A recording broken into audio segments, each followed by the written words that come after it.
అందరు సంతోషంగా ఉన్నారా?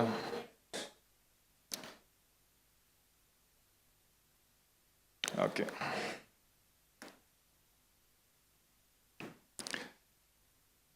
వాక్యంలోకి వెళ్దామా? రోమీలు రాసిన పత్రిక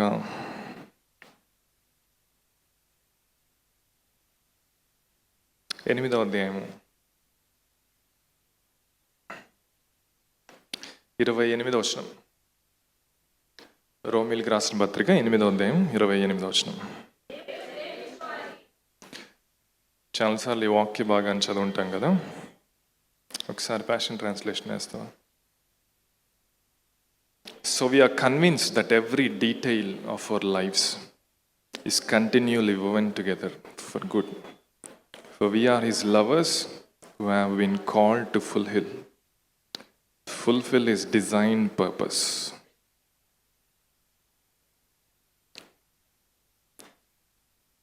ఈ వర్షన్లో ఏమందంటే, మనం ఆయన్ని ప్రేమించే వాళ్ళం, ఆయన ప్రేమికులం కాబట్టి ఎవరైతే పిలువబడ్డారో, లేకపోతే ఎవరైతే ఆయన ప్రేమించే వాళ్ళు ఉన్నారో వాళ్ళంట ఆయన డిజైన్ చేసిన పర్పస్ని, అంటే ఆయన సృష్టించినటువంటి లేకపోతే స్పెషల్గా వాళ్ళ కోసం చేసినటువంటి ఉద్దేశాన్ని నెరవేరుస్తారంట. సో అంటే అన్ని మంచికి ఎప్పుడు జరుగుతున్నాయి అంటున్నాడంటే, ఆయన ప్రత్యేకంగా నీ కోసం డిజైన్ చేసిన ఉద్దేశాన్ని నువ్వు ఎప్పుడైతే నెరవేర్చడానికి ఇష్టపడతావో, ఆయన్ని ప్రేమిస్తా, అప్పుడంట అన్నీ నీకు సమకూడి, ఏమంటున్నాడు తెలుగులో, సమస్తము సమకూడి, కింద ఫుట్ నోట్లు అయితే మేలు కలుగుటకై, సమస్తము సమకూడి మేలు కలుగుటకై జరుగుతున్నాయి అంట. ఆమేన్. అందరూ చెప్తారా? Designed purpose. తెలుగులో ఇంకేమైనా వర్డ్ ఉందా డిజైన్ అంటే? అందరికి అర్థమైంది కదా ఇంగ్లీష్. డిజైన్డ్ పర్పస్ అంట, డిజైన్ చేసిందంట. సో దేవుడు మనందరి కోసం ఒక డిజైన్ చేసిన, రూపింపబడిన, డిజైన్ చేసిన ఒక ఉద్దేశాన్ని కలిగి ఉన్నాడంట. ఆమేన్. మనందరి పట్ల ఆయన ఏం కలిగి ఉన్నాడంట? డిజైన్ పర్పస్ అంటే ఒక రూపించబడినటువంటి ఒక ప్రత్యేకమైన ఉద్దేశాలని కలిగి ఉన్నాడంట ఆయన. God has different purposes. ఒక్కొక్కరికి ఒక్కొక్క ప్రత్యేకమైన ఉద్దేశాన్ని ఆయన కలిగి ఉన్నాడు. ఆమేన్. సో ఆ ఉద్దేశాన్ని ఈ వర్షన్లో ఏమంటే, ఎవరైతే ఫుల్ఫిల్ చేస్తారో, ఎవరైతే నెరవేర్పులోకి తీసుకొస్తారో వాళ్ళకంట సమస్తము సమకూడి, నువ్వు ఏదో ఒక అనవసరమైన పని చేసి, ఏదో ఒకటి చేసి నాకు అన్ని మంచిగా జరుగుతాయి అని అనుకోబాకు. ఈ పక్కన తట్టి చెప్పండి, అన్ని మంచిగా జరుగుతాయి అనుకోబాకు. అన్ని మంచిగా జరగవు. ఎవరికి జరుగుతాయి మంచిగా? దేవుని యొక్క రూపించబడిన ఉద్దేశాన్ని ఎవరైతే నెరవేర్చాలని ఇష్టపడి ఆశించి దానికోసం వెళ్తారో వాళ్ళకంట ఏమైందంట? ఆ ఉద్దేశం ప్రకారం ఎవరైతే వెళ్తారో వాళ్ళకంట అన్ని సమకూడి వాళ్ళ మేలు కోసం, వాళ్ళ మంచి కోసం జరుగుతాయి అంట.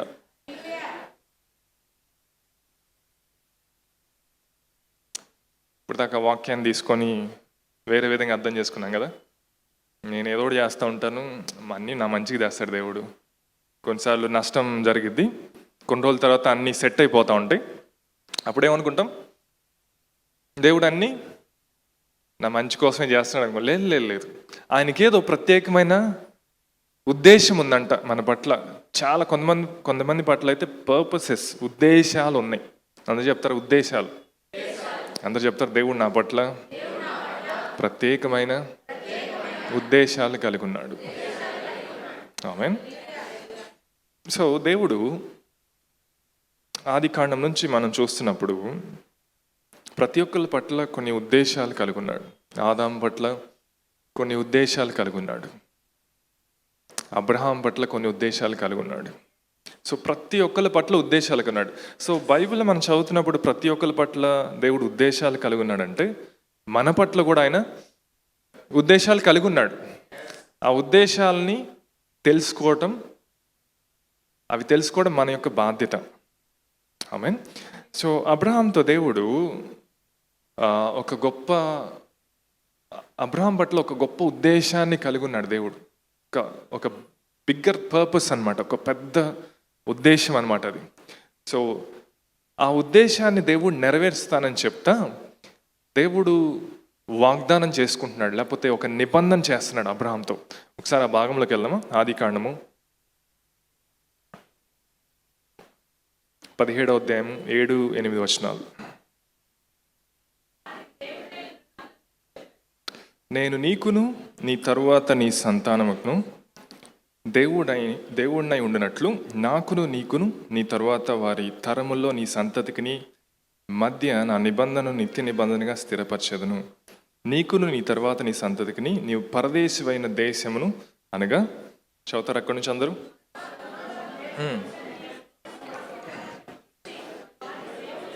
కానాను దేశం అంతటిని నిత్య స్వాస్థ్యముగా ఇచ్చి వారికి దేవుడినై ఉందినని అతనితో చెప్పాను. All the land of Canaan as an everlasting possession and I will be their God. దేవుడు ఇక్కడ అబ్రహాంతో ఒక గొప్ప ఉద్దేశాన్ని మాట్లాడుతున్నాడు. ఇదిగో అబ్రహాము, నీ సంతతికిని నీ తర్వాత ఉన్న వారందరికీ నేను ఒక ప్లేస్ని ఇవ్వబోతున్నాను, ఒక ల్యాండ్ని, ఒక భూభాగాన్ని ఇవ్వబోతున్నాను. అదేంటంట? కానాన్ అంట. సో అది ఇవ్వబోతున్నానని దేవుడు అబ్రహాంతో మాట్లాడుతూ ఉన్నాడు. ఆమెన్, నాతోనా లేదా? సో అబ్రహాము ఆ యొక్క ఉద్దేశాన్ని నెరవేర్చలేదు. దేవుడే అన్నాడు, ఏమన్నాడు? నీ తర్వాత నీ సంతతికి అంటున్నాడు. అంటే నీకు ఒక మాట ఇస్తున్నాను నేను. ఆ మాట ఏంటంటే, నీ పట్ల ఒక ఉద్దేశాన్ని నేను కలిగి ఉన్నాను. ఆ ఉద్దేశాన్ని నీ తర్వాత వస్తున్న నీ సంతతి వారు ఆ ఉద్దేశాన్ని నెరవేర్చాలి. సో ఆ ప్రింట్ ఎవరికి ఇస్తున్నాడు? ఆ ప్లాన్ ఎవరికి ఇస్తున్నాడు? అబ్రహాంకి ఇస్తున్నాడు. అబ్రహాంతో దేవుడు ఏం చెప్తున్నాడు? నీ పట్ల ఒక గొప్ప ప్రణాళిక కలిగి ఉన్నాను. ఇంకేమంటున్నాడు? ఒక నిత్య నిబంధన నేను చేసుకుంటున్నాను. దేవుడు అబ్రహాంతో ఎట్లా నిబంధన చేశాడు? నా తోడనని ప్రమాణం చేశాడంట. హెబ్రీయుల పత్రికలో ఏముంది? నా తోడనని ప్రమాణం చేశాడు. అంటే నా మీద నేను పెట్టుకొని నేను చెప్తున్నాను అబ్రహాము, ఆ నిబంధన ఒకటి చేస్తున్నాను. అదేంటంటే, నిన్ను నిశ్చయంగా నేను ఆశీర్వదిస్తాను. ఆశీర్వాదం ఒక భాగం ఏంటంటే, నిన్ను కానాను నీ తర్వాత వస్తున్న నీ సంతతిని కానాను దేశానికి నేను తీసుకెళ్తా అంటున్నాడు. ఓకేనా? ఈ మాట మీరు గుర్తుపెట్టుకోండి, ఎక్కడ మర్చిపోబాకండి. ఓకేనా? సో ఈ తర్వాత జరుగుతూ ఉన్నది మనం చూసినప్పుడు, ఇజ్రాయెల్ మనం చూస్తూ ఉన్నాము. ఇజ్రాయెల్ ఎక్కడ ఉన్నారు? చెరలో ఉన్నారు. ఎక్కడ? ఐగుప్తులో ఉన్నారు. సో వాళ్ళు ఐగుప్తులో ఉన్నారు, వాళ్ళు అక్కడ బానిస పని చేస్తూ ఉన్నారు. సో ఇజ్రాయెల్కి మళ్ళా దేవుడు అదే వాగ్దానాన్ని ఆయన మరలా జ్ఞాపకం చేస్తున్నాడు. దేవుడు అబ్రహాంతో ఏమి మాట్లాడాడో దాన్నే మరలా తిరిగి జ్ఞాపకం చేస్తున్నాడు. ఏమంటున్నాడు? మరలా మిమ్మల్ని నేను కానానికి తీసుకెళ్తా అంటున్నాడు. కానాన్ ఎలా ఉంటుందంట? పాలు తేనెలు ప్రవహించే దేశం అంట. అంటే ఒక సమృద్ధి ఉన్న ఒక దేశానికి నేను తీసుకెళ్ళబోతున్నాను అని మళ్ళీ ఇజ్రాయెల్తో మాట్లాడుతున్నాడు. కానీ ఇజ్రాయెల్ ఎక్కడున్నారు? ఇజ్రాయెల్ ఎక్కడున్నారండి? ఐగుప్తులో ఉన్నారు. ఐగుప్తులో ఏం చేస్తున్నారు? బానిస బ్రతుకు. అంటే ఏంటి? వాళ్ళ పరిస్థితి ఎలా ఉందంటే, వాళ్ళు కడుతున్న ఇళ్లలో కూడా, లేకపోతే వాళ్ళు కడుతున్న పెద్ద పెద్ద పురాలు లేకపోతే ప్యాలెస్లో కూడా వాళ్ళు ఉండటానికి ఛాన్స్ లేదు. వాళ్ళు కడుతున్నారు, వచ్చి మళ్ళా మేబీ చిన్న చిన్న పూరి గుడిసెల్లో లేకపోతే చిన్న చిన్న వాటిలో వాళ్ళు ఉంటున్నారు. అలాంటి వాళ్ళతో దేవుడు ఏం మాట్లాడుతున్నాడు? మిమ్మల్ని నేను కానానుకు తీసుకెళ్తా అంటున్నాడు. కానాన్ అంటే ఏంటి? ప్రామిస్డ్ ల్యాండ్, అంటే పాలు తేనెళ్ళు ప్రవహించేటువంటి ఆ దేశం. సో దేవుడు ప్రతిసారి ఏం మాట్లాడతాడంటే, ఈ మాట రాసుకోండి, దేవుడు ప్రతిసారి నీతో ఏం మాట్లాడతాడంటే ఆయన యొక్క ఉద్దేశాల్ని మాట్లాడతాడు. ఆమేన్. ఏంటంట? ఆయన ఉద్దేశాలని చెప్తా ఉంటాడు. నేను ఇలా చేయాలనుకుంటున్నాను, నేను ఇలా తీసుకెళ్ళాలనుకుంటున్నాను, నీ జీవితంలో నేను ఇది నెరవేర్పులోకి తేవాలనుకుంటున్నాను. కానీ దేవుడు మాట్లాడినప్పుడు ఎలా ఉంటుందంట, మన గ్రహింపుకి, మన అండర్స్టాండింగ్కి, మన ఆలోచనకి అది అర్థం కాదంట. మీరు ఒకవేళ నోట్స్ రాసుకుంటుంటే, God's purposes is equal to I will always, లేకపోతే ఐ విల్ నెవర్ అండర్స్టాండ్ అని రాయండి. అంటే దేవుని ఉద్దేశాలు నాకు ఎప్పుడు అర్థం కావు. అర్థమైందా? సో ఆయన ఒక ప్రపంచంలోంచి మాట్లాడుతూ ఉంటాడు, ఆయన ఒక ప్రపంచంలోంచి చెప్తా ఉంటాడు. దేవుడు పలానా వ్యక్తితో లేకపోతే మీతో దేవుడు మాట్లాడుతూ ఉంటాడు. ఒక్కోసారి నేను ఇలా చేయాలనుకుంటున్నాను, నీ పరిస్థితి చూసినప్పుడు ఎలా ఉంటుంది? ఇజ్రాయెల్ లాగా ఉంటుంది. అయ్యా ఏదో జాబ్ చేస్తున్నాను కానీ కనీసం నేను కూడబెడుతున్న డబ్బుల్ని నేను ఆస్వాదించడానికి కూడా నాకు అవకాశం లేదు, బానిస బ్రతుకు బతుకుతుంది. అంటే దేవుడు ఏం మాట్లాడుతున్నాడు? కానానికి తీసుకెళ్తా అంటున్నాడు. అదే నేను వింటున్నారా ఏం చెప్తున్నాను? ఎక్కడ తీసుకెళ్తా అంట? కనాన్ తీసుకెళ్తా అంట. సో అబ్రాహాంతో కూడా దేవుడు ఏం మాట్లాడుతున్నాడు? ఒక ప్లేస్ ఉంది, ఆ కానానికి మిమ్మల్ని తీసుకెళ్తా అంటున్నాడు. కానీ అబ్రహాం యొక్క అవసరత ఏంటి? ఎవరు కావాలా? సంతానం కావాలి. అబ్రహాంకి ఏం కావాలా? అంతా చెప్తారా? అబ్రహాంకి ఏం కావాలా? అబ్రహాంకి ఏదో అవసరత ఉందండి, అది వస్తే చాలు అబ్రహాంకి. కానీ దేవుడు ఏం మాట్లాడుతున్నాడు? పాలు తేనెలు ప్రవహించే దేశం గురించి మాట్లాడుతున్నాడు. సమృద్ధి ఉంటుంది అక్కడ, అన్నీ ఓవర్ఫ్లో ఉంటుంది, ఎక్కువ ఉంటుంది, పొంగిపోర్లే అనుభవం ఉంటుంది అక్కడ. ఇంకా తిరుగులేదు అన్నట్టు మాట్లాడుతున్నాడు. అబ్రహాం ఏమంటున్నాడు? అయ్యా అవన్నీ బాగానే ఉంది, నాకు ఎవరు కావాలా? అటు ఇటు చూస్తే ఎవరు కనపడుతున్నారు? అటు ఇటు ఎలియాజరు తిరుగుతున్నాడు అక్కడ. ఇంకో పక్కన చూస్తే ఎవరు కనపడుతున్నారు? ఆగర్ కనపడుతుంది. ఇంకో పక్కన చూస్తే ఎవరు కనపడుతున్నారు? శారా అంటుంది, ఎంతకాలం ఎన్నడా అంటుంది అబ్రహాం చూసి. కానీ దేవుడు ఏం మాట్లాడుతున్నాడు? ఆయన ఉద్దేశాన్ని మాట్లాడుతున్నాడు. ఆయన ఉద్దేశం ఏంటంట? కానాను తీసుకెళ్లాలని ఆయన ఉద్దేశం అంట. ఆయనే కాదు, లేకపోతే అబ్రహామే కాదు, అబ్రహాంతో తర్వాత రాబోతున్న సంతానం అంతటిని ఎక్కడ తీసుకెళ్ళాలనుకుంటున్నాడు? కానాను తీసుకెళ్ళాలనుకుంటున్నాడు. సో దేవుడు కూడా నీతో మాట్లాడుతున్నప్పుడు ఆయన ఏం మాట్లాడతాడంటే ఆయన యొక్క ఉద్దేశాల్ని మాట్లాడతాడు. ఆయన నీ అవసరత గురించి ఎక్కువసార్లు మాట్లాడు. కానీ మనం దేని మీద దృష్టి పెడతాం? ప్రభా నాకు జాబ్ కావాలా, ప్రభా నాకు పెళ్ళి అవ్వాలా, ఇంకా ప్రభా నాకు పిల్లలు కనాలి నేను, లేకపోతే ప్రభా ఇంకా ఇల్లు కట్టుకోవాలి, లేకపోతే పొలం కొనాలా, లేకపోతే ఇవన్నీ మనం అడుగుతూ ఉంటాం. అవన్నీ ఏంటి? మన యొక్క అవసరతలు. కానీ దేవుడు ఏం మాట్లాడతాడంట? ఆయన ఉద్దేశాలు మాట్లాడతాడు. అంటే దేవుడి భూమి మీద నిన్ను పెట్టింది దేనికంటే నీ ద్వారా ఆయన ఉద్దేశాలు నెరవేర్పులోకి తీసుకురావడానికి నిన్ను పెట్టాడు ఈ భూమి మీద.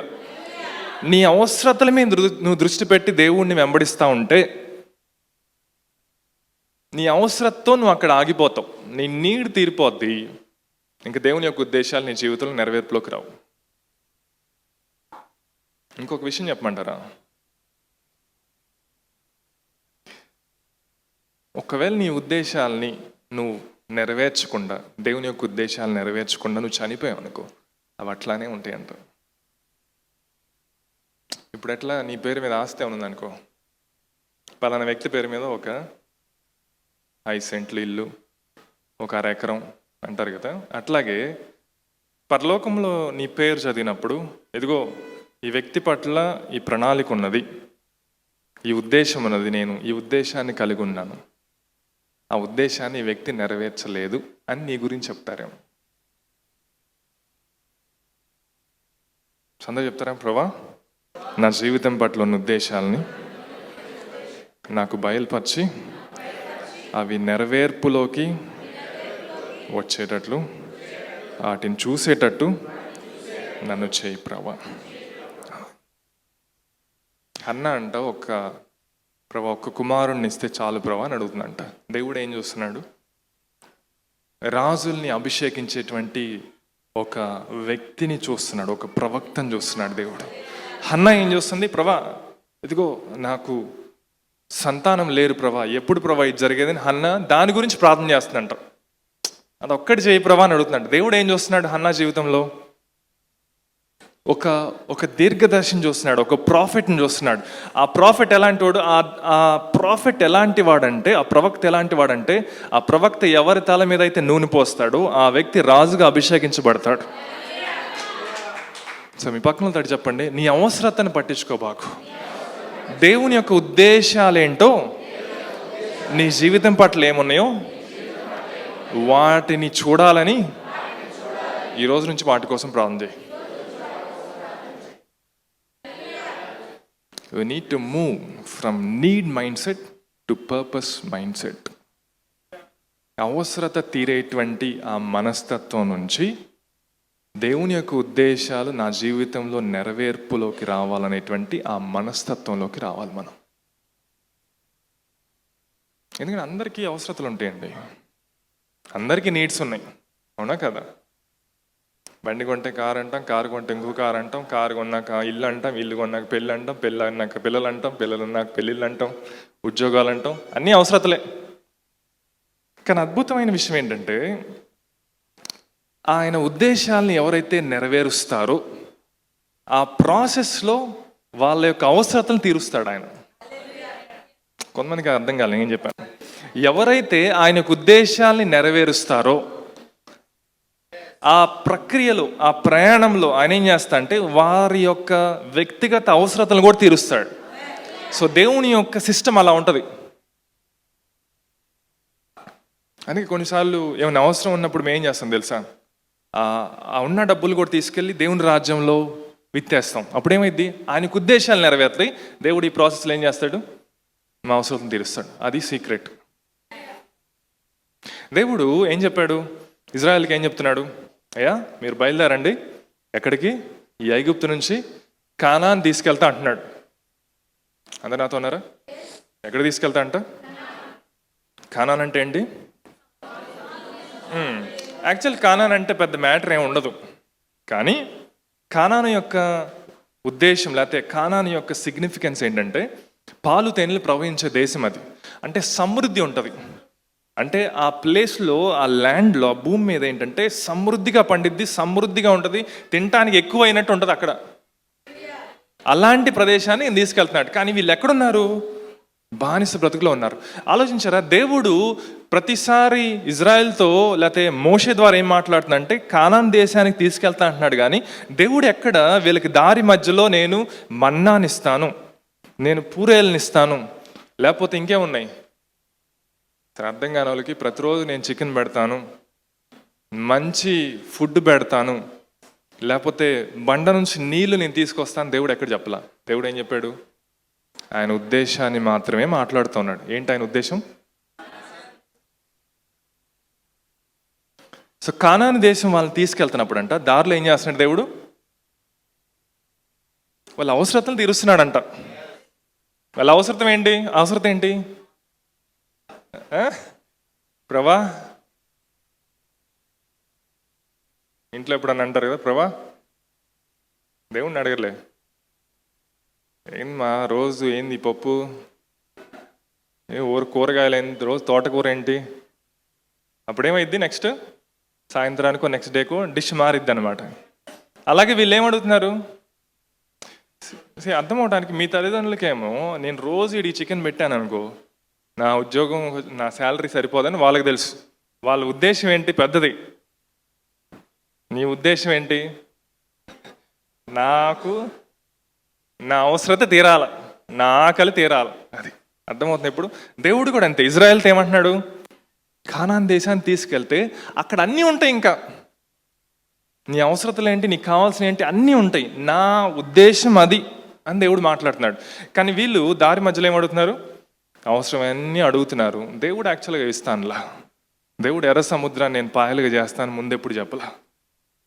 ఆ ప్రాసెస్లో, ఆ వెళ్ళే దారిలో, ఆ ప్రయాణంలో ఆయన ఏం చేస్తున్నాడు? ఎర్ర సముద్రం అడ్డొచ్చిందా, పాయలు చేయి. ఇంకెవరిని వెనకాల వస్తున్నారా? వాళ్ళు ఏం చేశారు? తర్వాత ఆ నీళ్ళలో పడి చనిపోయారు. శత్రువులు ఏమయ్యారు? నాశనం అయిపోయారు. ఇంకేమవుతుంది? ఎడారిలోకి వచ్చారా, అక్కడ వాళ్ళకి అవసరమైనంత ఆయన ఇస్తా ఉన్నాడు. వాళ్ళ చెప్పులు అరిగిపోవట్లేదంట, వాళ్ళ బట్టలు పాడవట్లేదంట, వాళ్ళకి ఏం అవ్వట్లే. అంటే ఏంటి? వాళ్ళు దేనికోసం వెళ్తున్నారు? యాక్చువల్గా దేవుని యొక్క ఉద్దేశాన్ని నెరవేర్చటానికి, ఆ ఉద్దేశం ఆయన ఏదైతే చెప్పాడో, దేని గురించి మాట్లాడాడు, ఆ పర్పస్ ఏంటో దాన్ని నెరవేర్చడానికి వెళ్తున్నారు. ఈ ప్రయాణంలో దేవుడు ఏం చేస్తున్నాడు? అన్నిటినీ సమకూరుస్తున్నాడు. సో మన మైండ్ మారాలండి. దేవుని యొక్క రాజ్య సంబంధమైన ఉద్దేశాల్ని నెరవేర్చే వాళ్ళగా మనం అవ్వాలి. లేకపోతే మనకి ప్రతిసారి నీడ్ ఉంటానే ఉంటుంది, ప్రతిసారి అవసరత ఉంటానే ఉంటుంది. మనకు వచ్చిన శాలరీ అంతా అవసరతను తీర్చుకుంటానే ఉంటాం. నువ్వు దేవుని రాజ్యంలోని ఉద్దేశాలను ఎప్పుడు నెరవేరుస్తావు? మరి ఆలోచించారు ఎప్పుడన్నా? నేను బ్లెస్ అయ్యాను, ఒకటి కొనుక్కున్నాను. నేను బ్లెస్ అయ్యాను, మళ్ళీ ఇంకోటి కొనుక్కున్నాను. నేను బ్లెస్ అయ్యాను, ఇంకోటి కొనుక్కున్నాను. మంచిదే. మరి నీకు దేవునికి ఏంటి కనెక్షన్? నీకు దేవుని రాజ్యానికి ఏంటి కనెక్షన్? సో ఏం చేయాలంటే మనం ఆయన ఉద్దేశాలు మన జీవితంలో ఏమున్నాయో వాటిని మనం గ్రహించి వాటిలోకి నడిచే వారిగా ఉండాలంట. ఆమేన్. హల్లెలూయా. ముందుకెళ్దాం. హెబ్రీయులకు రాసిన పత్రిక 3వ అధ్యాయం 7-8 వచనాలు. చాలు. మరియు పరిశుద్ధాత్మ ఇటు చెప్తున్నాడు, నేడు మీరు ఆయన శబ్దమును విని ఎడల అరణ్యంలో శోధన దినమందు కోపం పుట్టించినప్పటి వలె మీ హృదయములను కఠినపరచుకొనకుడి. అందరు చదివారు అది? అరణ్యంలో శోధన దినమందు కోపము పుట్టించినప్పటి వలె మీ హృదయములను కఠినపరచుకొనకుడి. సో అరణ్యంలో అంట వీళ్ళు హృదయాన్ని కఠినం చేసుకున్నారంట.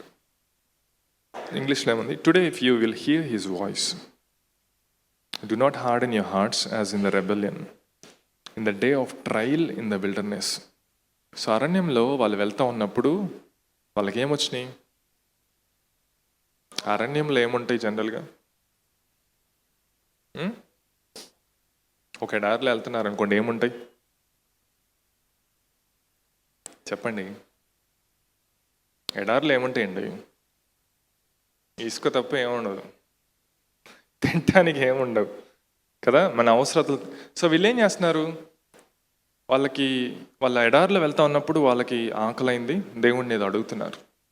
వాళ్ళకి వాటర్ కావాల్సిన టైం వచ్చింది, లేకపోతే అనిపించింది, వాళ్ళు వాటర్ అడుగుతూ ఉన్నారు. సో దేవుణ్ణి ఏం చేస్తున్నారంట? వాళ్ళు శోధిస్తున్నారంట. సో ఆ పరిస్థితుల్లో, ఎడారి వంటి పరిస్థితులు గుండా వెళ్తూ ఉన్నప్పుడు వాళ్ళు ఏం చేస్తున్నారంట? వాళ్ళ హృదయాన్ని కఠినం చేసుకున్నారంట. మన జీవితంలో కూడా కొన్నిసార్లు ఎడారి వంటి పరిస్థితులు గుండా వెళ్తూ ఉన్నప్పుడు మన హృదయాన్ని మనం కఠినం చేసుకుంటూ ఉంటాం. కానీ ఎప్పుడైతే దేవుని యొక్క ఉద్దేశం ఏంటో నీకు అర్థమైద్దో, దేవునికి ఉద్దేశం ఏంటి? వాగ్దాన భూమిలోకి వెళ్ళాలి, పాలు తేనెలు ప్రవహించే ఆ భూమిలోకి, ఆ దేశంలోకి నేను నడవాలి. అది నీ మైండ్లో ఉన్నప్పుడు నువ్వేం చేస్తావు? ఎడారిలో గుండా వెళ్తా ఉన్నప్పుడు నీ హృదయాన్ని కఠినం చేసుకో. సో వీళ్ళు ఏం చేస్తున్నారంట? అది వాళ్ళకి పెద్ద, నన్ను అడిగితే వాళ్ళు పెద్ద పట్టించుకోవాలి కానాన్ దేశం. ఎందుకని? కొన్ని తరాలుగా వాళ్ళు బానిసత్వంలో ఉన్నారు. ఆ బానిసత్వంలో ఉన్నప్పుడు వాళ్ళ మనస్తత్వం ఎలా ఉంది? ఘోరమైన స్థితిలో ఉంది. అసలు ఒక పక్కన దేవుణ్ణి అడుగుతున్నారు, ప్రభా మమ్మల్ని బయట తీసుకెళ్ళని అడుగుతున్నారు, మమ్మల్ని విడిపించాలని అడుగుతున్నారు. ఇంకో పక్కన ఏం చేస్తున్నారు? మోషే యొక్క పేషెన్స్ని టెస్ట్ చేస్తున్నారు, సహనాన్ని. మామూలుగా పిల్లలు ఉన్న వాళ్ళు బాగా అర్థమైంది. మీ పిల్లలు ఏం చేస్తారు? చిన్నపిల్లలు మీ సహనాన్ని, సో ఏం చేస్తూ ఉంటారు? మన పేషెన్స్ని టెస్ట్. సో వీళ్ళు కూడా ఏం చేస్తున్నారంట? మన లోకల్ భాషలో చెప్పమంటారు, ఆ తొక్కలో దేశం ఎవడికి తెలుసు, అది ఎవడికి తెలుసు, దేవుడు ఏదో చెప్పాడంట, మోషేకి చెప్పాడంట, మాకు ఇప్పుడు పని అవ్వాలా, మాకిప్పుడు ఆకలి అవుతుంది, లేకపోతే మాకు అవసరమైనది ఇప్పుడు కావాలా. సో వాళ్ళు ఆ దేవుని యొక్క ఉద్దేశాల్ని వాళ్ళు మర్చిపోయి, ఆ ఉద్దేశం ఏంటో వాళ్ళు మర్చిపోయి ఏం చేస్తున్నారు? ఇప్పుడు ఈ అవసరం తీరాలి. సో ఈ విల్డర్నెస్లో ఏముందంట? కష్టంగా ఉందంట. కొన్నిసార్లు కష్టంగా ఉన్నప్పుడు ఏం చేస్తున్నారంట? వాళ్ళ హృదయం అంట కఠినమైపోయిందంట. అక్కడేమన్నారు? సో మన హృదయాలు ఎప్పుడు కఠినం అవుతాయి అంటే, దేవుడు ఒక పెద్ద విషయాన్నితో మాట్లాడినప్పుడు, దాన్ని నువ్వు విన్నప్పుడు, దాన్ని నువ్వు గ్రహించినప్పుడు, లేకపోతే దేవుడు నీకు ఒక పెద్ద దర్శనం చూపించినప్పుడు, నువ్వు ఎప్పుడైతే అది వింటావో, లేకపోతే దేవుడు ఎప్పుడైతే నీకు చూపిస్తాడో, ఏం జరిగిద్దంటలే అని నువ్వు అనుకుంటావే, దాన్ని దేవుడు ఏమంటున్నాడు తెలుసా? నీ హృదయం కఠినమైంది, నువ్వు తిరుగుబాటు చేస్తున్నావు అంటున్నాడు. ఇంగ్లీష్లో రెబెలియన్ అంటున్నాడు. కొంతమంది వచ్చాడంటారు, మా ఊడు నా మాట అంటలేదు, తిరుగుబాటు చేస్తున్నాడండి, కొంచెం ప్రార్థన చేయ అంటే నేనేదో ప్రార్థన చేస్తే వాడంటే తిరుగుబాటు చేయటం ఆపేసి నిన్ను ప్రేమించడం స్టార్ట్ చేస్తా నువ్వు అనుకుంటున్నావు.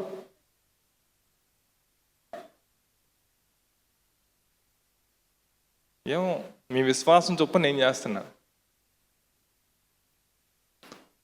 వీళ్ళు ఏం చేశారంట, అరణ్యంలో వెళ్తా ఉన్నప్పుడు అంట దేవుడు ఒకటి చెప్తుంటే వీళ్ళు ఏం చేస్తున్నారు, వాళ్ళ హృదయాన్ని కఠినం చేసుకొని వాళ్ళు తిరుగుబాటు చేసే వాళ్ళ గ్యారంటీ. ఇంగ్లీష్లో ఏమంటున్నా అంటే,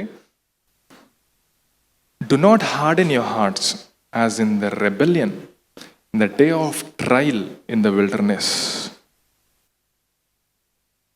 మీ జీవితంలో దేవుడు పెద్ద పెద్ద ఏమైనా మాట్లాడా? వాయిస్ వినొచ్చా నేను? దేవుడు పెద్ద పెద్ద ఏమని చెప్పాడా? పెద్ద పెద్ద విషయాలు జరిగిస్తానని చెప్పాడా? ఇక్కడే ఉన్నారు అందరూ. నేను పలానా చేస్తాను నీకు, లేకపోతే పలానా జరిగిస్తాను దేవుడు మీకు ఏమైనా చెప్పాడా? లేకపోతే ఏమన్నా ప్రాఫెసీ వచ్చిందా? లేకపోతే మీరు వాక్యం వింటున్నప్పుడు దేవుడు మీతోనే మాట్లాడాడు ఏమన్నా? ఏమన్నాయి అట్లాంటివి? సజీవంగా ఉన్నారు లేదా? దేవుడు ఏం మాట్లాడలేదా? దేవుని ఉద్దేశాలు తెలియకపోతే ఇంకా బ్రతకడం పెద్ద మ్యాటర్ ఏం కాదు. ఇక్కడ చెత్తాహే అన్నట్టు ఉండే జీవితం. దేవుడు ఏమని చెప్పినప్పుడు, దేవుడు ఏమని మాట్లాడుతున్నప్పుడు ఏం జరిగిద్దిలే, అది జరిగినప్పుడు చూద్దాంలే అని నువ్వు అనుకుంటే దేవుడు ఏమంటాడు దాన్ని? లాస్ట్ వీక్ ఎంతమంది వాక్యం విన్నారు? ఒకటి చెప్పా కదా ఇట్లాంటిది. ఏంటది? దేవుడు ఒబీడియన్స్ అన్నప్పుడు వాక్యంలో తెలుగులో ఏమని రాశాడు? ఆయన మాట వినటం అంటాం. విధేయత అంటే ఏంటి? ఆయన మాట వినటం అంటే. ఇక్కడ కూడా రెబెలియన్ అంటే ఏంటి? ఈ తిరుగుబాటు అంటే ఏంటి? ఆయన ఏమన్నా మాట్లాడి చెప్పినప్పుడు, లేకపోతే నీకేమైనా బయలుపరిచి చూపించినప్పుడు అంట ఏం జరిగిద్దిలే, నువ్వు ఇంకేం అవసరం లేదంట, ఏం జరిగిద్దిలే, అది జరిగినప్పుడు చూద్దాంలే అని నువ్వు అనుకుంటే అంట దేవుడు అది దాన్ని ఎలా అంటున్నాడు? తిరుగుబాటు అంటున్నాడు, రెబెలియన్ అంటున్నాడు. సో దేవుడు మన హృదయాన్ని మార్చినట్లు మనం అడగాల. నాతో ఉన్నారు లేదా? సరే ఒకసారి ద్వితీయోపదేశకాండంలో చూద్దాం, ఒకసారి ముందుకెళ్దాం. 8వ అధ్యాయం 2వ వచనం. దేవుడు పరీక్షిస్తాడులే, చూద్దాం. కొంతమంది అంటారు కదా దేవుడు నన్ను పరీక్షిస్తున్నాడని. చూద్దాం ఏ దేవుడు పరీక్షిస్తున్నాడు ఈరోజు. ద్వితీయోపదేశకాండం 8వ అధ్యాయం 2వ వచనం చూద్దామా?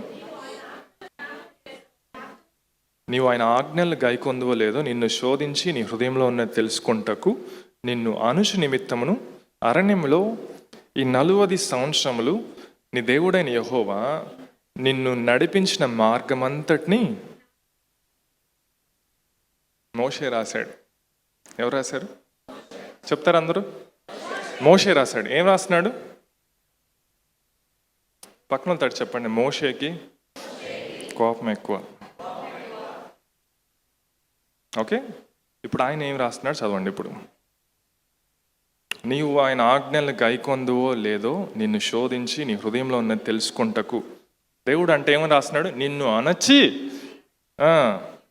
నిమిత్తం అరణ్యంలో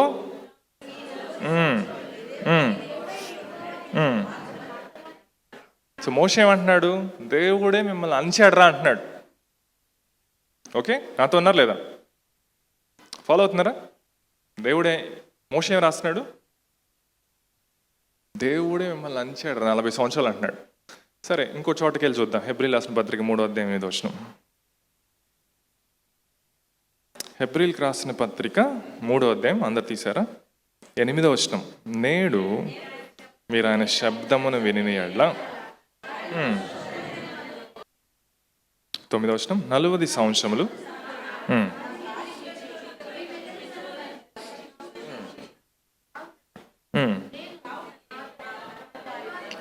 వీరెల్లప్పుడు తమ హృదయ ఆలోచనలు తప్పోసినారు, నా మార్గములను చాలు చాలు చాలు చాలు.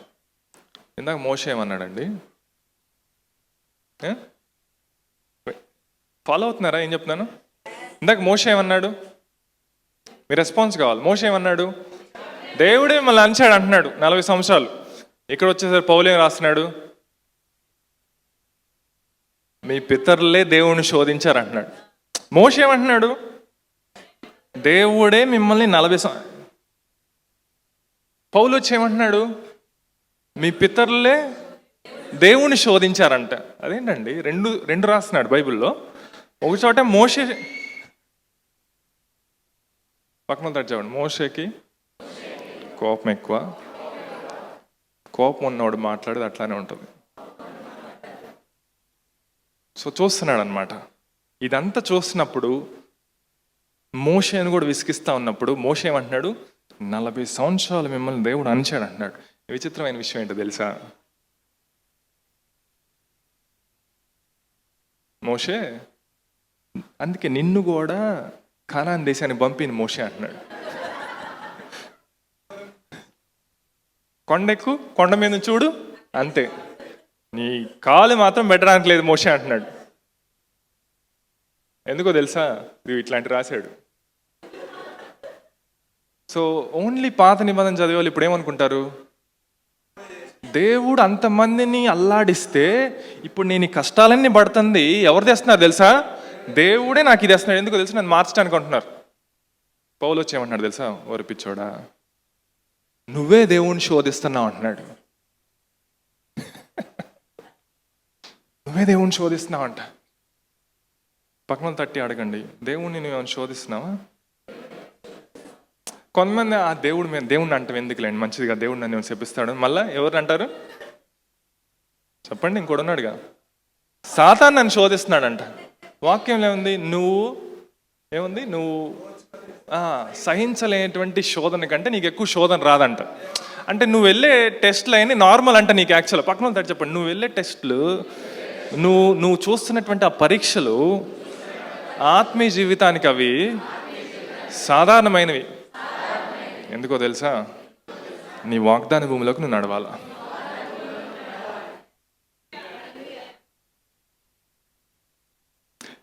ఒకసారి మళ్ళీ చదువుదాం. మరియు ఒక నిమిషం, 8వ వచనం, 3:8. నేడు మీరు ఆయన శబ్దమును విని ఎళ్ళ అరణ్యంలో శోధన దినమందు కోపం పుట్టించినప్పటి వలె మీ హృదయములను కఠినపరచు. 40 సంవత్సరములు నా కార్యములను చూచి మీ పితరులు నన్ను పరీక్షించి శోధించిరి. కావున నేను ఆ తరము వారి వలన విసికి వీరెల్లప్పుడూ తమ హృదయాలోచనలు తప్పుచున్నారు, నా మార్గములను తెలుసుకోలేదు. సో ఎలా టెస్ట్ చేశారంట వీళ్ళు? ఎలా టెస్ట్ చేశారంట దేవుణ్ణి?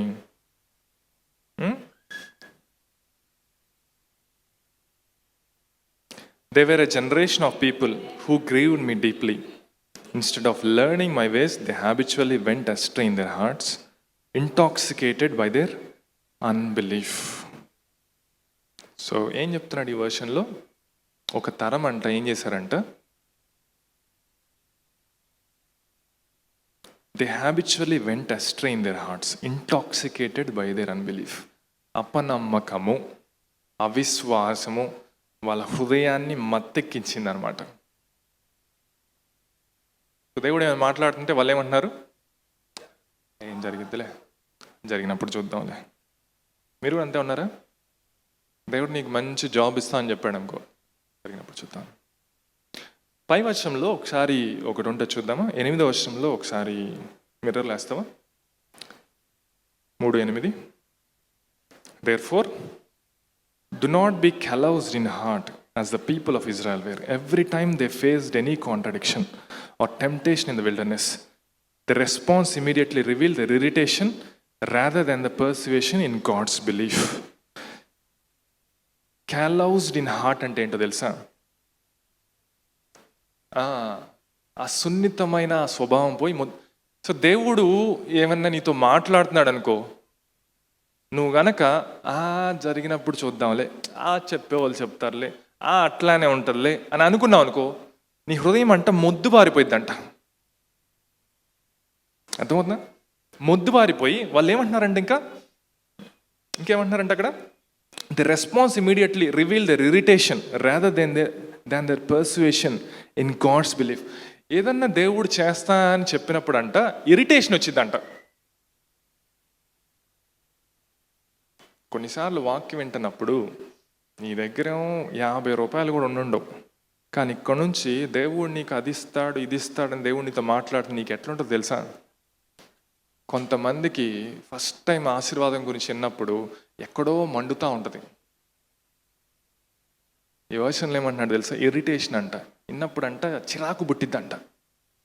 వాక్యం వింటున్నప్పుడు అంట సరే అర్థం అవడానికి కొంతమందికి వాక్యం వినేటప్పుడు అంట చిరాకు పుట్టిద్దంట.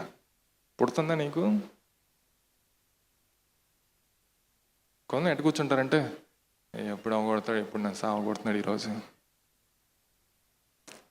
బ్రదర్ నీకు ప్రాఫెసీ అన్నాననుకో,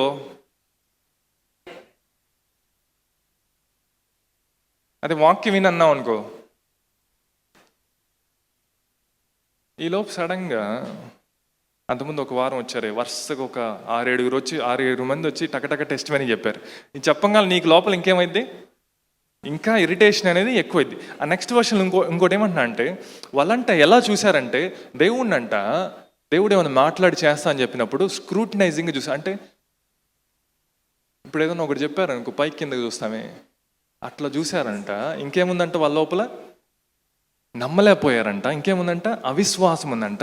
ప్రతిసారి దేవుడు ఏమని చెప్తున్నప్పుడు ఎలా ఉందంట? ఇరిటేషన్ వస్తుందంట. నీ హృదయం కఠినమైంది అనటానికి ఇవన్నీ సిమ్టమ్స్ అన్నమాట. ఆ వ్యాధి యొక్క లక్షణాలు ఇవన్నీ.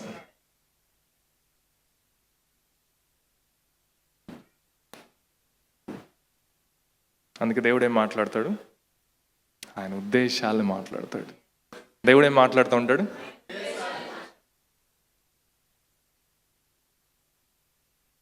నువ్వు టీవీఎస్ విక్టర్ నడుపుతున్నావు నా కుమారుడా, నీకు పల్సర్ ఇస్తా అన్నాడు ఆయన. అంటే ఇది పాడవుతుంది. మనం ఎట్లా ఆలోచిస్తామండి? ఒకటి పాడవుతున్నప్పుడు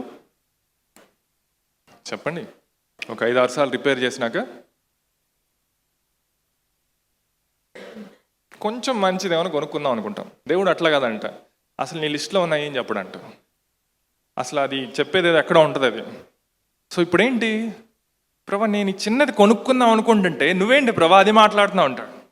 సో వెళ్తావు, అక్కడ షాప్కి వెళ్తావు, అక్కడ వాడు ఏదో చెప్తాడు లేదంటాడు, నీకు ఇంకేమైంది అంటే ఏంటి? ప్రతిసారి దేవుడు నీతో పెద్ద విషయాలు మాట్లాడుతున్నప్పుడు అంట నీ హృదయాన్ని కఠినపరచుకోకూడదంట. అంతే చెప్తారా? పక్కన వాళ్ళతో చెప్తారా? దేవుడు నీతో ఆయన ఉద్దేశాలను మాట్లాడుతున్నప్పుడు నీ హృదయాన్ని కఠినపరచుకోబాకు. వాళ్ళ పితరులు ఎలా కఠినపరుచుకున్నారంట? వాళ్ళంటే ఇరిటేట్ అయ్యారంట. అందరు చెప్తారా? ఇక్కడ నుంచి నేను ఇరిటేట్ అవ్వను. ఇరిటేట్ అంటే తెలుగులో చిరాకు పట్టం. ఇంకా అవిశ్వాసం. ఇంకా వాళ్ళ హృదయాలు ఏమైందంటే ఇంటాక్సికేట్ అయిందంట, అవిశ్వాసంతో నిండిపోయిందంట. దేవుడు ఏమని చెప్తే పై నుండి కింద వస్తున్నారంట. అంటే మోషేకి ఏం కనపడింది చూడు. అందుకే మోషే ఏమన్నాడు? 40 సంవత్సరాలు. ఇప్పుడు అర్థమైందా మోషే ఎందుకు రాశాడు అట్లా? అంటే ఏమండి, ఇంట్లో 2 పిల్లలు 3 పిల్లలు ఉంటేనే ఎట్లుంటుంది? లేకపోతే కొంతమంది టీచర్స్ ఉన్నారు కదా, మీ స్కూల్కి వెళ్ళినప్పుడు ఎలా ఉంటుంది? ఒక 30 మంది 50 మంది ఉన్నప్పుడు వాళ్ళు కొంచెం కనుక నువ్వు బయటకు అట్లా వెళ్ళావు అనుకో, ఏం చేస్తారు? ఇసుకిస్తారు. మోషేకి ఎంతమంది చూడండి, కొన్ని లక్షల మంది ఏం చేస్తున్నారంట? మీ పితరులు ఏం చేశారంట? నన్ను టెస్ట్ చేశారంటున్నాడు దేవుడు. కానీ మోషే ఏం రాశాడు? అంటే నీకు జాతి వినండి, వింటున్నారు అందరూ? దేవుని యొక్క ఉద్దేశాలు ఏంటో నీకు అర్థమైనప్పుడు దేవుడు నిన్ను పరీక్షిస్తున్నట్టు ఉండదు. అది నువ్వు ఆ ఎడారి గుండా, నువ్వు ఆ కష్టాల గుండా వెళ్తూ ఆయన ఉద్దేశాలు నెరవేర్చడానికి వెళ్తున్నట్టు ఉంటుంది. అర్థమైందా? లేదు దేవుడే నన్ను పరీక్షిస్తున్నాడని నువ్వు అనుకున్నావు అనుకో, లేకపోతే దేవుడే నన్ను టెస్ట్ చేస్తున్నాడు అనుకున్నావు, ప్రతిదీ నీకు టెస్ట్ లానే ఉంటుంది. అంటే ప్రతిదీ నీకు కష్టంగా ఉంటుంది, ప్రతిదీ నువ్వు చూడటం చాలా ఇబ్బందిగా ఉంటుంది. ప్రతిసారి నీకేమనిపిస్తుంది అంటే ఎక్కడ బతుకుతాం, ఇంత కష్టాలు ఎక్కడ, అసలు నా వల్ల కాదు అనిపిస్తూ ఉంటుంది. అందుకే దేవుడు ఏమంటున్నాడు? ఆయన ఉద్దేశాలు. సో మన జీవితంలో దేవుని యొక్క ఉద్దేశాలు ఏమన్నాయో ముందు వాటిని కనుగొనటం నేర్చుకోవాలి. ఏం చేయాలా? ఆయన ఉద్దేశాలు ఏంటో కనుగొనటం నేర్చుకోవాలి. నా జీవితం పట్ల దేవుడు ఏం పర్పస్ కలుగున్నాడు? నీ పక్కన చెప్పండి. ఉద్యోగం చేయటము, పని చేసుకోవటము, చిన్నవి చేసుకోవటము, అవన్నీ ఆ ఉద్దేశంలో ఒక భాగం. కానీ దేవుని రాజ్య సంబంధమైన ఉద్దేశం ఏమున్నది నీ జీవితంలో? అది నువ్వు కనుక్కోనాలి. సింపుల్గా ఆలోచిద్దాం. ఇప్పుడు నేను పలానా జాబ్ నేను చేయాలి, లేకపోతే పలానా గవర్నమెంట్ జాబ్ నేను కొట్టాలనుకుంటున్నాను, అది ఎవరి ఉద్దేశం? రోమా 8:28 ప్రకారం నీ దృష్టిలోంచి నువ్వు చూస్తే అది ఏమనుకుంటున్నావు? అన్ని సమకూడి సమస్తం నా మేలు కోసమే దేవుడు చేస్తున్నాడు నువ్వు అనుకుంటున్నావు. దేవుడు ఏమంటున్నాడు? కానీ ఎవరైతే ఆయన యొక్క డిజైన్డ్ పర్పస్ని, ఆయన రూపించినటువంటి ఉద్దేశాన్ని ఎవరైతే ఫుల్ఫిల్ చేస్తారో వాళ్ళకంట అన్ని సమస్తం సమకూడి మేలు కోసం జరుగుతాయి అంట. అంటే ఏంటి? మన జీవితంలో ఏముండాలా? దేవుని యొక్క ఉద్దేశం ఏంటి నా పట్ల? నేను సువార్త చెప్పమని అవి చెప్పట్లే. నేను దేవుని యొక్క ఉద్దేశం ఏంటి నా పట్ల? ఆ ఉద్దేశాన్ని నేను నెరవేర్చాలి. అది ఎంత కష్టమైన దానికోసం వెళ్తాను. ఈ ప్రయాణంలో ఏం చేస్తాంట? ఆయన అవసరతలన్నీ తీరుస్తూ ఉంటాడంట. ఈ ప్రయాణంలో ఏం చేస్తాంట? ఆయన నీకు మన్నానిస్తాడు, ఆయన నీకు పూరేలను ఇస్తాడు, ఆయన నీకు తేనెని ఇస్తాడు, లేకపోతే ఆయన ఇంకా వాటర్ని ఇస్తాడు. తీయగా మంచిగా ఉండేటువంటి వాటర్ని ఇస్తూ ఉంటాడు. ఎందుకో తెలుసా? ఆయన ఉద్దేశాలు చాలా గొప్పగా ఉంటాయి.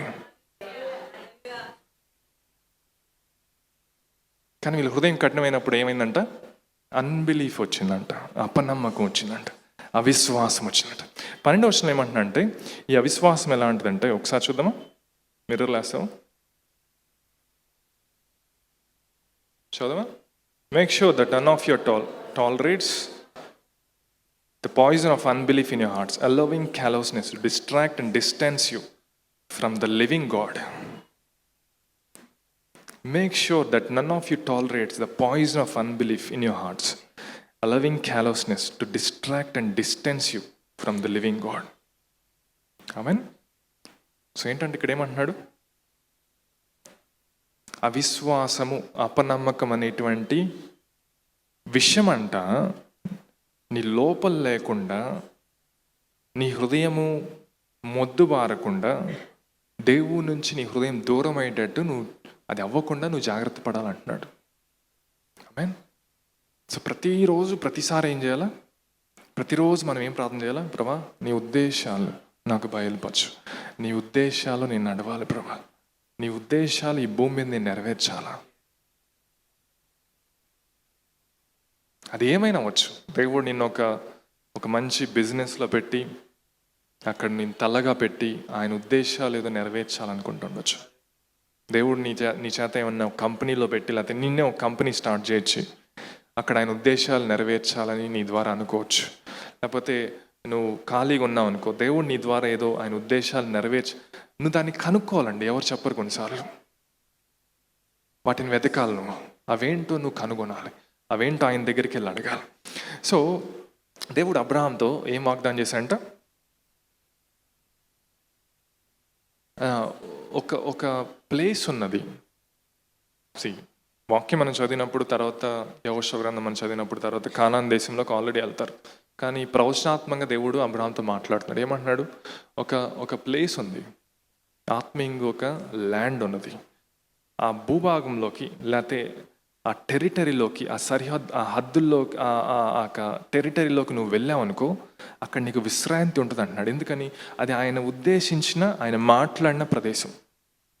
అంటే ఆత్మీయంగా జాగ్రత్త వినండి, నీ అవసరతలు నువ్వు తీర్చుకునే వ్యక్తిగా నువ్వు లేకుండా, నీ అవసరతల కోసం నువ్వు పరిగెత్తే వ్యక్తిగా లేకుండా, దేవుని యొక్క ఉద్దేశాల కోసం నేను పరిగెత్తే వ్యక్తిగా ఉంటానని నువ్వు ఎప్పుడైతే దానికోసం వెళ్తావో, నువ్వు ఒక ప్లేస్ ఆఫ్ రెస్ట్లోకి వస్తూ ఉంటావు, విశ్రాంతిలోకి వస్తూ ఉంటావు. నువ్వు ఆ రెస్ట్ ఎలా ఉంటుందంట?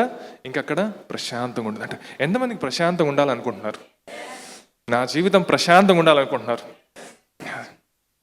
అందరికీ అదే ఆశ కదా, ప్రశాంతంగా ఉండాలి. దేవుడు ఉందంటున్నాడు. ఇంకేమంటున్నాడంటే హెబ్రీయుల రాసిన పత్రికలో అబ్రహాంకి వాగ్దానం చేసిన ఆ రెస్ట్లోకి, ఆ విశ్రాంతిలోకి అంటే ఇజ్రాయెల్ ప్రవేశించలేదంట. ఆ వాగ్దానం అంట, సరే అర్థం కాని వాళ్ళకి, ఆ ఉద్దేశం అంటే ఇంకా అలానే ఉందంట. ఇప్పుడు మనం కూడా దాంట్లోకి ఎంటర్ అవ్వచ్చు అంట. ఈ పక్కన వాళ్ళు చెప్పండి, ఆ వాగ్దానం, ఆ ఉద్దేశం ఇంకా అట్లానే ఉన్నది. నువ్వు దాంట్లోకి ప్రవేశించవచ్చు. దేవుని యొక్క వాగ్దానంలోకి, ఇలా దేవుని యొక్క ఉద్దేశంలోకి నేను ప్రవేశిస్తే ఏమైంది అనుకుంటున్నారు? దేవుని యొక్క బెస్ట్ అక్కడ ఉంటుంది, దేవుని యొక్క శ్రేష్టమైంది అక్కడ ఉంటుంది. సో దేవుడు ఒకవేళ ఎవరన్నా ఇక నా వల్ల కాదు, నేను బ్రతకలేని కష్టం, దేవుడు ఏదో చెప్తున్నాడు కానీ జరగదని నువ్వు అనుకున్నావు అనుకో, దేవుడు దాన్ని ఫాలో అప్ చేస్తాడు మళ్ళా. బైబిల్లో ఒక వ్యక్తి ఉన్నాడు, జాగ్రత్త వినండి. బైబిల్లో ఒక వ్యక్తి ఉన్నాడు, నోవా అనేటువంటి వ్యక్తి ఉన్నాడు. నోవాకు దేవుడు ఏం చెప్పాడు? ఒక ఓడని తయారు చేయి, నేను జల ప్రళయాన్ని తీసుకొస్తున్నాను, దానికోసం మీరు సిద్ధపడి అన్నాడు. దేవుడు నోవాతో చెప్పినాడు. నోవా ఏం చేస్తున్నాడు? దేవుడు ఒక ఉద్దేశాన్ని నోవాకి బయలుపరిచాడు. నోవా ఏం చేస్తున్నాడు? దాని గురించి అందరితో మాట్లాడుతున్నాడు. ప్రతి ఒక్కరు ఏమంటున్నారు? జలప్రళయం వచ్చిందంట, అందరు చచ్చిపోతారంట, ఈడంటే ముసలోడు ఓడ తయారు చేస్తున్నాడు, ఈ ఓడ ఎక్కితే అంటే అందరు బ్రతుకుతారంట అనుకున్నారు. సో వచ్చింది. ఎంతకాలం చెప్పాడండి ఆ మెసేజ్? 120 సంవత్సరాలు ఒకటే చెబుతున్నాడు. దేవుడు నాకు కూడా చెప్పాడు, అది జరిగిద్ది. అదేంటంటే జలప్రళయం వస్తుంది, మీరందరూ సిద్ధపడి రక్షణ పొంది, లేకపోతే మీ మనస్సులు మార్చుకొని ఈ ఓడలోకి ఎక్కారనుకో మీరు రక్షించబడతారు అంటున్నాడు. 120 సంవత్సరాలు ఎవరు వినలా. సో దేవుడు నోవాతో మాట్లాడిన ఆయన ఉద్దేశము అట్లానే ఉందా?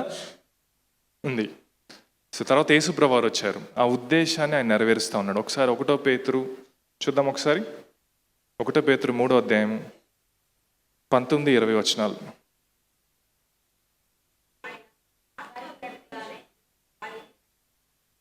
దేవుని దీర్ఘశాంతము 1 పేతురు 3వ అధ్యాయం 19-20 వచనాలు. ఇంకా కనిపెట్టుచుండినప్పుడు పూర్వం నోహ దినముల్లో ఓడ సిద్ధపరచబడుచుండగా అవిధేయులైన వారి యొద్దకు, అనగా చెరలో ఉన్న ఆత్మల యొద్దకు ఆయన ఆత్మరూపిగానే వెళ్ళి వారికి ప్రకటించను. ఆ ఓడలో కొందరు, అనగా 8 మంది నీటి ద్వారా. సో యేసుప్రభువు వారు ఏం చేశారంట? నోహ టైంలో నోహ చెప్పాడు, ఎవరు వినలేదు, ఓన్లీ వాళ్ళ ఫ్యామిలీ ఓడ ఎక్కారు. కానీ దేవుడు ఏం చేశాడంట? తన కుమారుని పంపించి, యేసుప్రభువు వారు మీ అందరూ తెలుసు కదా, గుడ్ ఫ్రైడే రోజు ఏమయ్యాడు? ఆయన సిలువలో చనిపోయాడు. చనిపోయినాక యేసుప్రభువు వారు ఏం చేస్తున్నాడు తెలుసా? తండ్రి ఒక 2 రోజులు నాకు టైం, ఇంకో 2 రోజులు, 3వ రోజు నేను తిరిగి లేస్తాను. సో ఈ లోపు ఏమేం చేశాడంట? వెళ్ళి చెరలో ఉన్న వారికి, అక్కడ ఎవరు ఉన్నారంట? చదివారు కదా ఒకసారి వచ్చి నోహ, చదవండి. నోహ దినముల్లో ఓడ సిద్ధపరచుండగా అవిధేయులైన వారి యొద్దకు, అనగా చెరలో ఉన్న ఆత్మల యొద్దకు. ఆ టైంలో ఎవరైతే ఆయన ఉద్దేశాలని, ఆయన ఏం మాట్లాడుతున్నాడో వినలేదో వాళ్ళందరూ ఎక్కడున్నారంట? చెరలో పట్టబడి ఉన్నారంట. అక్కడికి వెళ్ళి ఈయన ఏం చేశాడంట? సువార్త ప్రకటించి వాళ్ళని విడిపించాడంట. అంటే ఏంటి? నోవహ ద్వారా దేవుడు ఒక ఉద్దేశాన్ని మాట్లాడితే ఆ ఉద్దేశం నెరవేర్పులోకి రాకపోతే దేవుడు ఏం చేస్తున్నాడు? మళ్ళా యేసుప్రభువుని పంపించి చెరలో ఉన్న వారిని విడిపిస్తున్నాడు. ఆయన మరలా తిరిగి 3వ దినాన మరలా తిరిగి లేచాడు. అయిపోయింది. ఇప్పుడు మరలా నువ్వు ఇప్పుడు కూర్చొని అనుకోబాకు, నేను కనుక ఆ ఉద్దేశాన్ని నెరవేర్చిపోతే మరలా యేసుప్రభువు నా దగ్గర మళ్ళీ ఇంకేం రాడు ఆయన. అందుకే ఈరోజు ఈ వాక్యం వింటున్నాం. మరలా వచ్చేదేం లేదు. ఇక మళ్ళా స్టోరీ ఎట్లుంటుంది ఎవరికి తెలియదు. అందుకే దేనికోసం వెళ్ళాం? ఆయనకు ఉద్దేశాలని నెరవేర్పులోకి తీసుకురావడానికి వెళ్ళాం. ఆయన రాజ్యపు ఉద్దేశాలు, ఆయన రాజ్య సంబంధమైన purposes of God, Kingdom purposes. Amen. So నువ్వు కనుక ఒకవేళ ఆ ఉద్దేశాలు నెరవేర్పులోకి తేపోతే అవి అట్లానే ఉంటాయి. నీ పట్ల దేవుడేమి వాగ్దానం చేసి నీ పట్ల ఏమి ఉద్దేశాలు కలిగి ఉన్నాడో అవన్నీ అట్లానే ఉంటాయి. సో మనం ఏం చేయాలా? వాటి కోసం పరిగెత్తాలా. సో మీ ఫోకస్ మార్చండి. ఈరోజు మీ మైండ్ సెట్ని మార్చండి. ప్రభా, నా అవసరతలు చాలా ఉన్నాయి, కానీ నా ఫోకస్ నేను మారుస్తున్నాను. నీ ఉద్దేశాలు నాకు బయలుపరచు. నీ ఉద్దేశాల పైకి నా మైండ్ నేను మరుస్తున్నాను. దేవుడు నేను శోధిస్తున్నాడు అనుకుంటున్నామేమో, ఆయన శోధించట్లా. ఎవరు శోధిస్తున్నారంట? మనం శోధిస్తున్నామంట. దేవుణ్ణి ఎలా శోధిస్తామంట మనం? ఎవరినో ఒక లీడర్ అండి. ఉదాహరణకి ఈ వ్యక్తి దేవుడు అనుకో. ఈ వ్యక్తి దేవుడు నాకు ఒక విషయాన్ని చెప్పాడు. నేను దేవుణ్ణి ఎలా శోధిస్తానంట? ఏదైనా ఒకటి మాట్లాడు. దేవుడు నాతో మాట్లాడుతున్నాను. ఇప్పుడు నేనేం చేశాను? ఇజ్రాయేల్ లేకపోతే వాళ్ళ పితరులు ఏం చేశారంట? చూశారంట, స్క్రూటనైజ్ చేశారంట. ఏం చెప్పేది ఈ మొహం అన్నట్టు చూశారు. ఇంకేం చేశారంట, అపనమ్మకం ఉందంట. అబ్బో ఇది జరిగినప్పుడు చూద్దాం తొక్కలో కానానంట ఏదో ఏమనుకున్నారు మరి, ఈ కానాన్ ఎక్కడి నుంచి వచ్చింది, ఎవడో తెలుసు అక్కడ ఎవడున్నాడు ఈయన అనుకున్నారంట. ఇంకేమైందంట, ఇది విని విని విని వాళ్ళ హృదయాలు ఏమైనాయంట, కఠినమైపోయినాయి అంట. సో ఇప్పుడు దేవుని యొక్క ఉద్దేశాలు నీతో మాట్లాడుతూ ఉన్నాడు ఆయన. నువ్వేం చేయాలా, వాటిని తీసుకొని వాటిలోకి నడవటానికి ఇష్టపడాలి. ఎప్పుడైతే ఆయన చెప్పి నువ్వు తీసుకొని నడుస్తావో నువ్వేం చేస్తావు అంటే నీ సమృద్ధిలోకి నువ్వు నడుస్తూ ఉంటావు. నీకైతే చిన్న చిన్న వాటి మీద దృష్టి ఉండడు, దేవునికి పెద్ద పెద్ద వాటి మీద దృష్టి ఉంటుంది. ఆయన మైండ్ సెట్ వేరండి. అందరికి చెప్తారు దేవుని తట్టి, ఆయన మైండ్ సెట్ వేరు, దేవుని ఆలోచన విధానం వేరు. ఆయన ఆలోచన విధానంలో ఆయన ఉద్దేశాలు ఉంటాయి, అందులో నీ అవసరత ఉంటుంది. నువ్వు ఓన్లీ నీ అవసరత కోసం ఈ భూమి మీద బ్రతికామనుకో, బయట ఉన్న వాళ్ళందరూ బ్రతుకుతారు. ఎట్లా, ఉద్యోగం సంపాదించాలా, ఒక ఇల్లు కట్టాలా, పెళ్లి చేయాలా, పిల్లల్ని కనాలా, అది వాళ్ళ ఉద్దేశం. నీది కూడా అదే అనుకో, నువ్వు దేవుని రాజ్యానికి నీకేం కనెక్షన్ లేదు.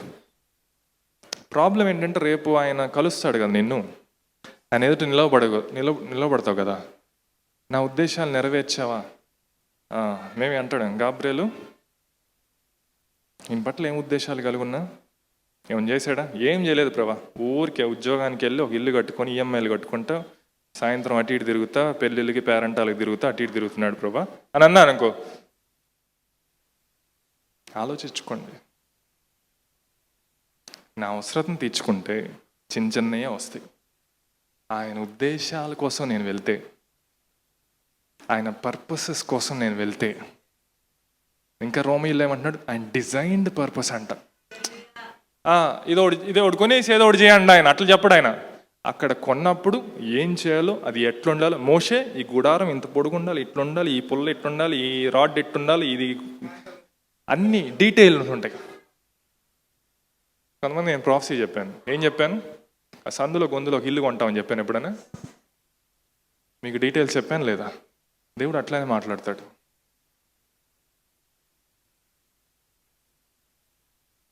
నా చెప్తారా, డిజైన్ పర్పస్. ఒకసారి 8:28 వేస్తాం, కూర్చో, ఒక్కసారి చూసి క్లోజ్ చేద్దాం. రోమా 8:28. Every detail of our lives is continually woven together for good, for we are his lovers who have been called to fulfill his designed purpose. మనం ఆయన ప్రేమికులు అంట. ఆయన డిజైన్డ్ పర్పస్ని, ఆయన రూపించినటువంటి ఉద్దేశాన్ని నువ్వు నెరవేర్చే వ్యక్తివైతే మిగతా అన్ని అంట ఓవెన్ టుగెదర్ అంటున్నాడు. అక్కడ ఫుట్ నోట్లు ఏమంటే హార్మోని, అంటే చక్కగా అల్లి అంట, నీ జీవితాన్ని చక్కగా అమర్చి అల్లి ఆ ఉద్దేశంలోకి నేను నడిపిస్తాడంట.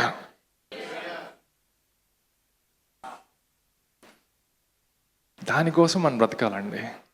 ప్రతిరోజు నీ ప్రార్థన, ప్రభా మా ఊరిని మార్చాయా, ప్రభా ఈ ఈఎంఐ కట్టాలయా, ప్రభా అది చేయాలా. హలో, దేవుడు ఏమంటున్నాడు తెలుసా, నాకు డిజైన్డ్ పర్పస్ ఉంది అంటున్నాడు. అందరూ చెప్తారా, డిజైన్డ్ పర్పస్. డిజైన్ చేసింది అంటే ఏంటి, స్పెషల్గా ఉంటుంది అది. నీ కోసం ఒక డిజైన్ చేయించుకున్నావు అనుకో, అది ఎవరికి తెలీదు, ఎవడో ఒకడే చేసి ఉంటాడు అది. అవునా కదా? రిలయన్స్లో ప్యాంటలూన్స్లో కొంటే ఒకటే 50-20 అక్కడే ఉంటాయి. పొరపాటు నువ్వు దారిలో వెళ్తుంటే ఇంకోటి కూడా అదే డ్రెస్ వేసుకొని ఉంటావు. ఓరు ఇది ఎప్పుడు కొన్నాడంటే మన ఇద్దరం ఒకే కొట్లో కొనుక్కున్నాం అనుకుంటాం. కానీ దేవుడు అట్లా కాదంట. దేవుడు అట్లా కాదంట. స్పెషల్గా డిజైన్ చేసి ఒక ఉద్దేశాన్ని నీ పట్ల కలుగున్నా అంట. ఆ ఉద్దేశం ఏంటో తెలుసా, అబ్రహాముకు ఒక ఉద్దేశాన్ని చెప్పాడు. ఏంటది? అబ్రహాము, కానాను నీ కోసం, నీ సంతానం కోసం సిద్ధపరిచాను. ఇంకేమన్నాడు, నీ సంతానాన్ని నేను ఆశీర్విస్తాను. I will multiply you.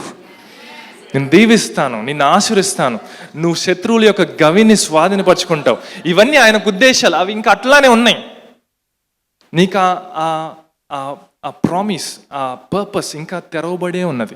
నువ్వు వెళ్ళి స్వాధీనం చేసుకోవచ్చు. కళ్ళు మూసుకున్నాం.